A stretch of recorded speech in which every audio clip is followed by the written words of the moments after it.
Welcome to the live presentation today. I'm so glad to have you here, whether you're with me live or watching the replay.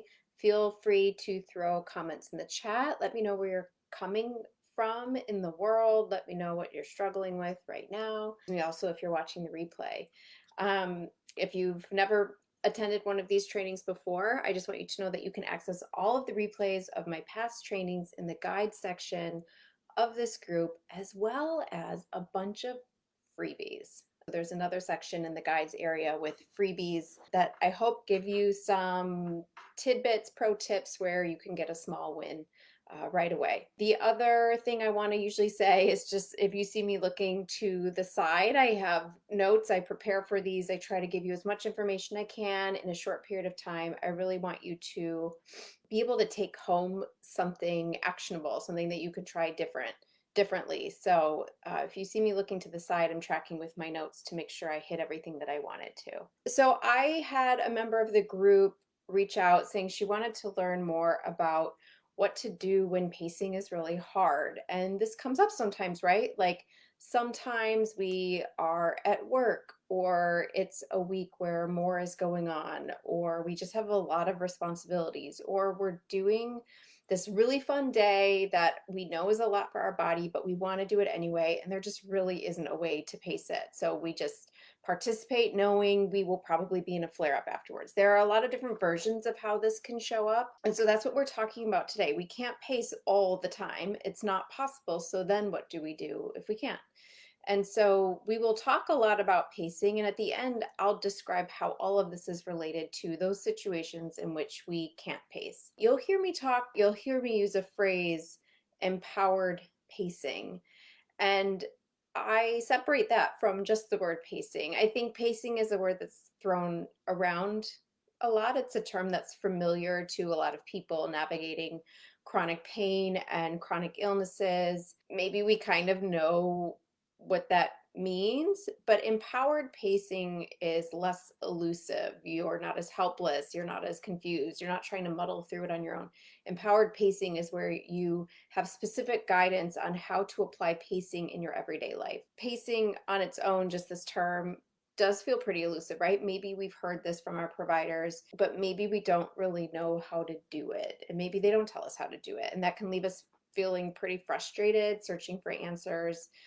We've been given general advice, told to take breaks, but how do we really do this in the context of our unique lives? And I hear this from women all the time, that they've heard of this, their providers encourage them, or their physical therapist encourages them to just take breaks, break things up. But they have a life, they have responsibilities, they work, they're a parent, whatever that case may be. How do they do this in the context of their life? And this is where I think some of the education falls short. It's not empowered pacing if we don't know how to apply it to our unique life. And when we are told to pace and we don't know how in our lives to do this, I found that the impact of this on someone with pain, and even the way sometimes pacing is talked about in our appointments, be kind of counterproductive, right? Because we might feel angry, upset, defensive, frustrated. It's kind of a command like, do this, but it often comes without a kind and empathetic explanation of what to do, how to do it, why it could be beneficial. It's often sort of presented in a way that puts a huge burden on the person with pain to manage their condition and figure it out on their own, muddle through it on their own without being given tangible, helpful tools to be able to achieve it. Personally, I will share that I spent a lot of time grappling with the concept of pacing. I would say years, only to kind of find that the traditional advice I was get was lacking in practicality and also relevance to my life. I tried to DIY it for a long time, muddle through it on my own, and it was really hard. Pacing isn't really about just doing less or expecting less of ourselves, right? And if we did that, that would come with a lot of grief if we just left it at that, right? Pacing is about finding a sustainable rhythm that allows us to thrive in the reality of our day-to-day life. And so today we're going to explore how empowered pacing can improve performance, reduce pain sensitivity, and help you overcome challenges that are specific to that personality of being a high achiever and maybe even a perfectionist. One thing that I want to say here is that we have to have an understanding of the need for pacing. And I usually call the boom bust cycle of pain. So this really starts with a cycle of overactivity. Overactivity can start for so many reasons. Like maybe we had a good day, we won the pain lottery, and we are just going to attack our to-do list and we're going to do it till it's done. Overactivity can start because maybe we're people pleasers, or we just don't want to disappoint people, or we don't want to cancel again, or we really need to get this done, like the deadline is coming up. Overactivity can happen just simply because that's the nature of how we do things, right? There's so many reasons why we can be overactive, so many reasonable reasons, right? But what happens when we're overactive? So we push, we push, we push, and then all of a sudden we get a flare up, and then I'm trying to like do this in the screen. So we push, we push, we push, and then we crash, and we're crashed and we can't do anything. And then we take a break, however long, or we get through the flare up, and then we feel better. So we push and push and push and push again, and then we crash again. And so there's this like, this is so hard. There's this kind of peaks and valleys effect, right? But boom and bust can be so much more than just a bad day and then a good day. Those patterns can happen over hours, days, weeks, or months. And the ultimate aim with pacing is to learn how to keep things more stable over time. And this would be more of a flatter line, right? Instead of the peaks and valleys. We're looking for a more stable, flatter line instead of, like I said, those peaks and valleys.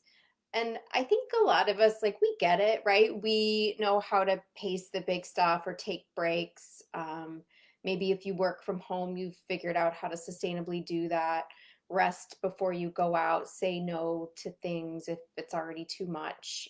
I think we all sort of get those basic things. And I think it's more the day-to-day pacing stuff that people struggle with the most. And even the concept of proper rest. What is proper rest?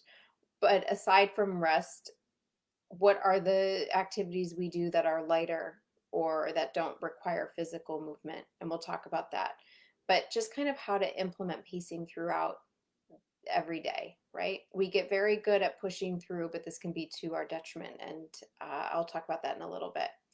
But what does pacing truly mean? So, pacing is breaking our lives into manageable micro tasks. So, taking short breaks regularly to avoid symptoms or to avoid a flare up, for example, rather than enduring long periods of rest to recover from overdoing it, right? So, unfortunately, traditional pacing advice often falls short here, right? It leaves us feeling restricted and misunderstood. And this is the opposite of what we want when we're trying to figure out our chronic pain.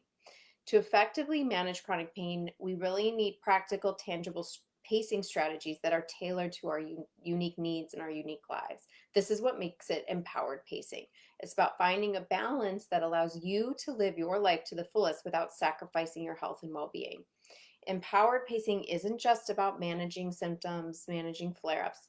It's about optimizing your performance, reducing pain sensitivity, and allowing you to do the things you want to do in a sustained way throughout the day instead of peaks and crashes. When we implement effective pacing techniques, we can enhance our productivity and achieve goals, and at the same time, minimize the impact of chronic pain, and at the same time, reduce the risk of flare ups. So, I want you to consider this. Pacing is not about doing less. So, if the idea of pacing is really hard because it makes you feel restricted, I want you to hear this. Pacing is not about doing less, it's about doing more in a sustainable way. Through pacing, we can reclaim control over our lives and pursue the things that are important to us without overexertion, burnout, flare up. So it's not just about managing our symptoms, it's doing our best while also taking care of ourselves. We can do more without making our pain worse. I have seen women with all kinds of complex pain issues. When their doctors say that it's safe for them to move or engage in activities, I have seen women in all states of pain, for all lengths of time of pain, begin to pace, learn how to pace, and do more without making their pain worse. And guess what? Sometimes this is really hard for people. And guess what? That's usually because they tend to be high achievers or they have perfectionistic tendencies. So, as high achieving women and even as perfectionists, we do face unique challenges when it comes to pacing. So, we are driven by sort of this relentless pursuit of perfect or excellent. That means that we push ourselves beyond our limits in the process.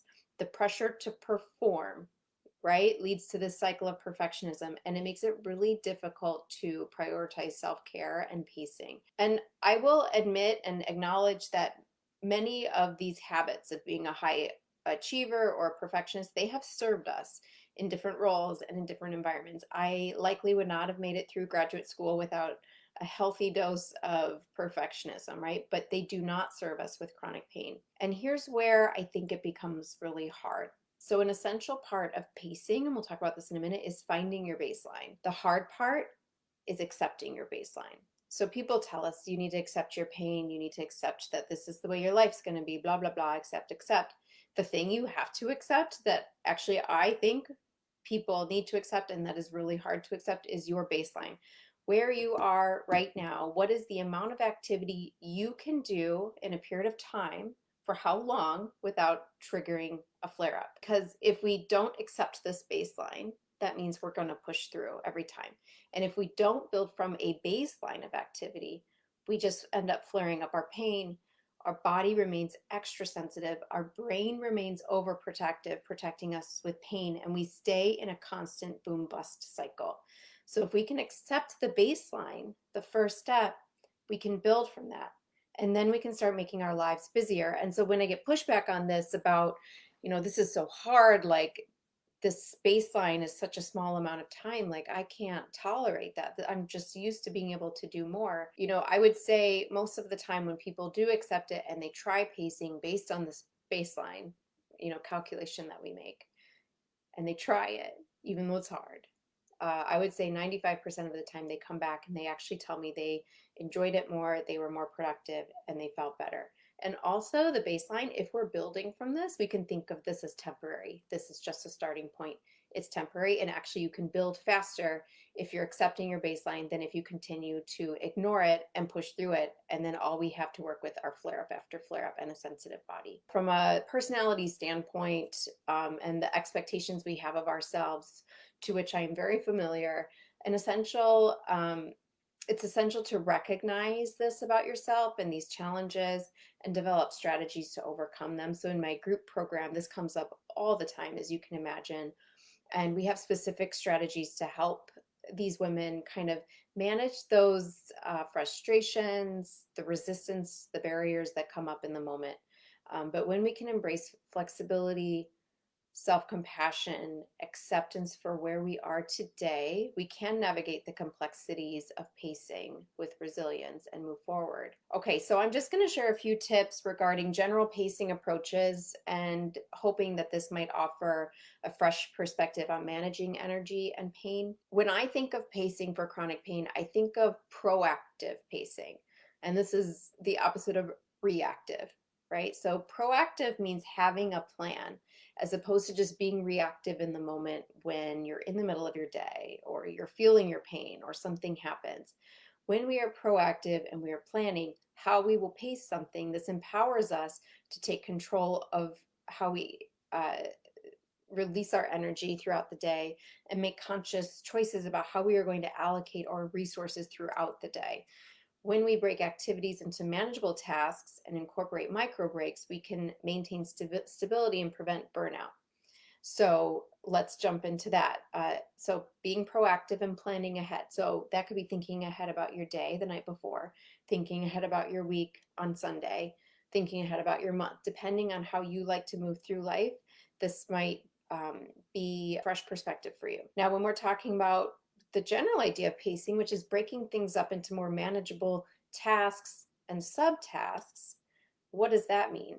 So if I have to paint my room, if I paint the whole room in a day, like I've got, I have a history of chronic neck pain. And I can tell you that even today, probably if I like had to paint a ceiling, especially, or if I had to paint an entire room in a day, I still probably would not do that because I imagine I'd feel pretty tight and sore afterwards. It's just unnecessary, right? Unless I really had to. So painting a room, breaking the yard, I don't know, like an example that you might want to use, but how could you break that down into more manageable steps? Painting's tough, right? You've got to take out all the painting stuff, right? Every time you paint. So if I was going to paint for like 3 minutes, a day, that might be kind of frustrating, right?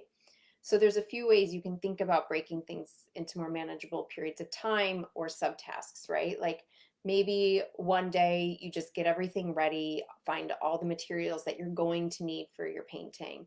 And maybe the next day you do paint and you paint for a period of time where you know you can paint without flaring up your pain and you stop. And if that's a kind of short period of time, like a difficult period of time for us as high achievers to accept, then maybe you take a break and go back to it for that amount of time again. Or maybe you can do it for longer. And so you do like a half hour that day and then you stop and you bring it back out the next day. The sum of doing it this way results in a finished painted room and a room that you painted while staying consistent and stable in terms of your pain and your energy that day, because you probably have other things to do that day besides painting a room, right? We have to think about all of the things we have to do and think ahead about how we might pace that. Incorporating micro breaks, so thinking about how long should I take a break before I can get back to that activity, right? Small breaks in the middle of the activity, throughout your day. Again, this is going to help with energy management. We hear about fatigue a lot with chronic pain, brain fog, right? And pain, and all of the other symptoms that can show up, right? Irritability, frustration, anxiety. So when we break things up and we approach them in this way, it feels more manageable.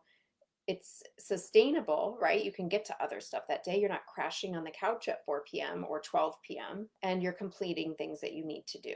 You're just doing it in a different way. And again, think of this, if you're starting at your baseline, think of this as a temporary starting point.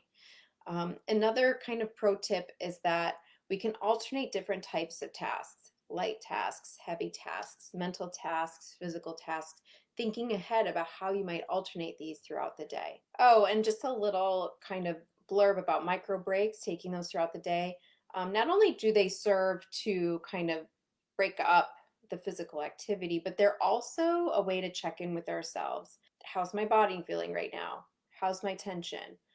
Mentally, where am I at?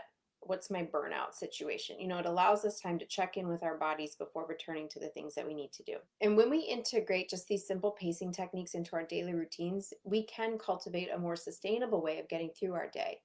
But it's important to remember, accepting the baseline, progress takes time, setbacks are inevitable. I like to think, and I say this all the time in my group program, there is no failure, there is only feedback. So when we have a setback, or when clearly we set our sights too high, we don't think of that as failure. We think of that as, what can I learn from this and do differently next time? So be patient with yourself. This is a learning process. Celebrate small victories along the way. That's really important, because I think when we're breaking things up this small, the victories are going to be small. But if you were to look back, you know, a year later, you probably would have accomplished so much. And you would probably say, wow, my body is less sensitive. I'm getting more done throughout the day. I feel like I can actually do the things that I want to do as long as I pace it, right? So this is a process that you build from. You can and think about pacing not just with physical activity. You can literally pace so many things. So when we think about the things that wind up our pain or wind up our sensitivity and make everything spill over, right, to the point of a flare up, because there isn't usually just one cause, right? It's a buildup of many things. We might think about energy, fatigue, psychological load, physical load, responsibilities. These are just examples, right? We can pace any of these things if we know it's going to be a psychologically difficult day, or a particularly stressful day, or physically there's a lot to do that day.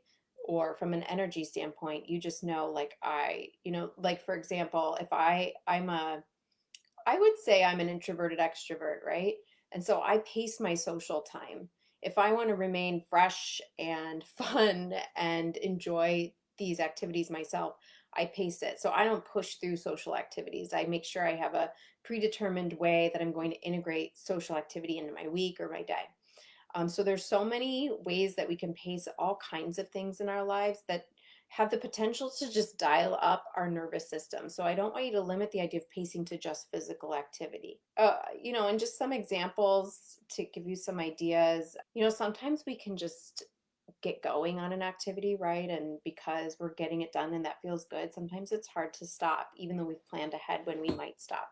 So setting a timer can be helpful in those situations. So this way you're working in short bursts of concentrated time, getting, feedback that you've accomplished participating in something for this period of time.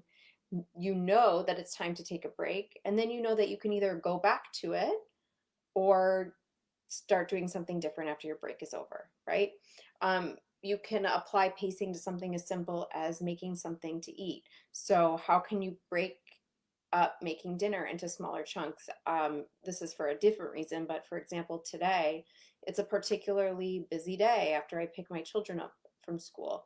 I know I'm not going to have a lot of time later to make dinner, and if I try to just push through and do it all later, like I know that I will probably become really tense because I'm hurried. I know the kids are probably going to be hungry and maybe a little bit, more irritable potentially. And that doesn't give me a lot of time to do this in a way that I think I'm going to thrive, right? So, how am I going to break up the pieces of making dinner throughout the day? This isn't always possible, but it's just an example. How do we sprinkle something over a longer period of time?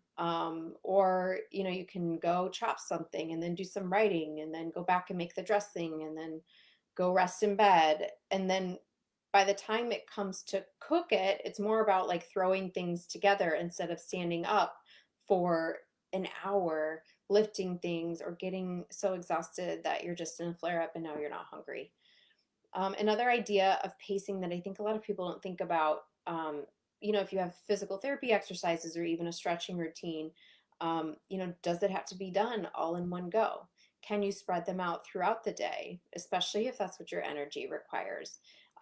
It's better to do one exercise really well than it is to do 50 reps of multiple exercises that knock you out and now you're flared up for the rest of the day. So remember, we waste so much time when we push through, we have a flare up, and then we're crashing, right? There's a lot of wasted time there. The idea is how can we keep this sustainable throughout the day? And so the four biggest kind of takeaways about pacing that I want you to have is first that pacing doesn't have to be blocks of activity followed by full like rest, right? Rest or what you do in between can look really different. You could alternate physical and mental tasks. You can alternate mental tasks and resting. Like there's so many ways that you can alternate this, but those ways are so specific to you, your personality, and what you have to do in any given day. The second one is that pacing should not be a thing that makes you feel like you're able to do less or that you're more restricted.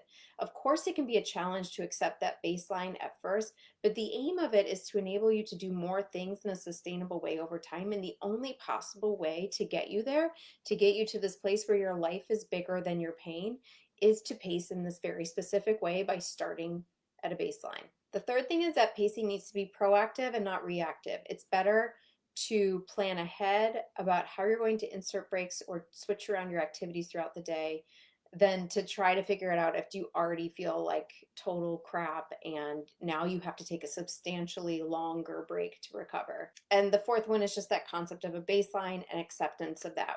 Really thinking about where am I now with any particular activity, what is my starting point where I could do this activity without flaring up my pain? And that's where we really need to start, because the more doses of doing an activity with a positive experience without a flare up, without a ton of pain in the moment, the more doses of that you can give your brain, the more you are actually using neuroplasticity for good. You are actually retraining your brain with those moments. So every dose of that you give your brain is so important.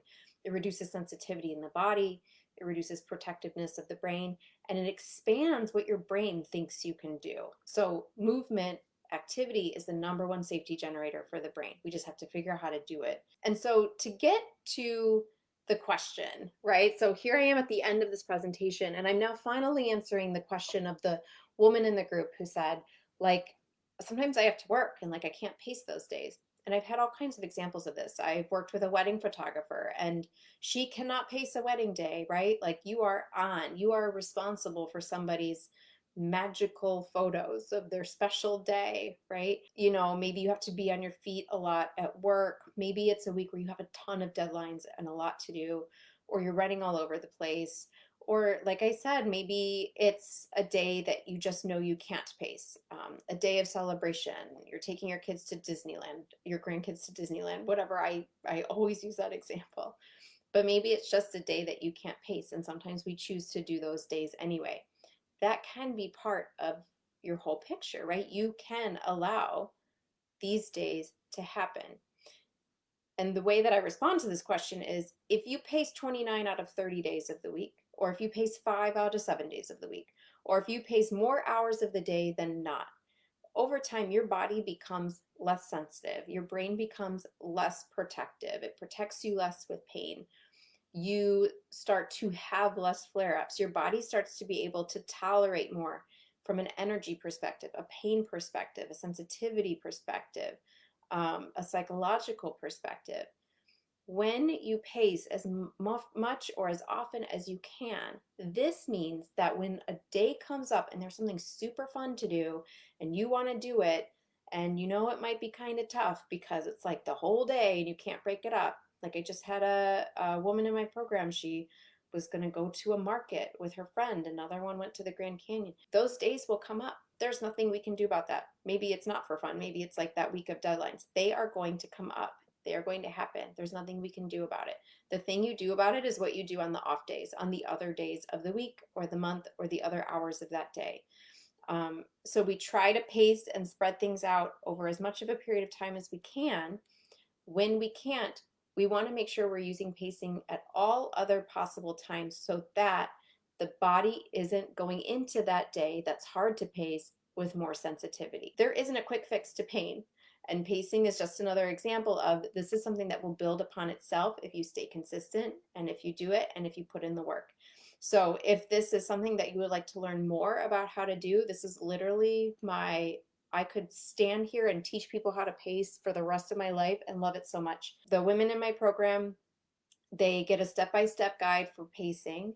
They get a step-by-step guide for how to design their day to reflect exactly what they want to do, things that are driven by their values, and how to do all of this while at the same time reducing flare-ups, right? So we're teaching them how to sustain productivity, how to sustain activity long-term throughout the day without flare-ups deciding what you can do. And so I get into the nitty-gritty of their struggles with this, their barriers, personality barriers, difficulty accepting these things. We get into the nitty-gritty of that, and we look at their unique days, because everyone who shows up for my program are unique in what their days look like. We have someone who's retired, someone who's a mom, someone who's a working mom, someone who doesn't have kids, but their body is just extremely sensitive. And so this looks different for everyone. And I think it's hard to muddle through on your own. So if you feel like having personalized guidance around this is something that you really need, I encourage you to comment me in the chat, reach out to me. Let's get on a call and just strategize and talk about how this would work for you.